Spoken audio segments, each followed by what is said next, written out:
Můžete mi někdo vysvětlit, proč se lidi fotí vlaky, autobusy, tramvaje a tak dále? Vy se jako nad tím honíte, nebo co s tím děláte, s těma fotkama? Já se to snažím pochopit, ale nemůžu to pochopit. Já chápu to, když třeba jednou tam za pár let prostě ukážu vlak, který je fakt jako hodně starý, že se s tím jako projedeš, jo, tak si to vyfotíš, protože jsi to viděl, je to prostě něco rare, co jen tak nevidíš, ne?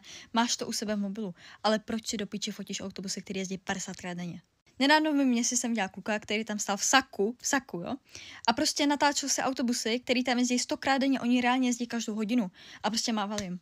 Já ty lidi jako respektuju, že já jim nenadávám nic, ale prostě jako já se to snažím pochopit, protože co s těma fotkama pak děláte? Vy máte nějakou skupinu, jak tam mrák, máte tam svoji sektu, že tam posíláte vlaky, že jako koukej, jaký vlak jsem dneska poslal a všichni to úplně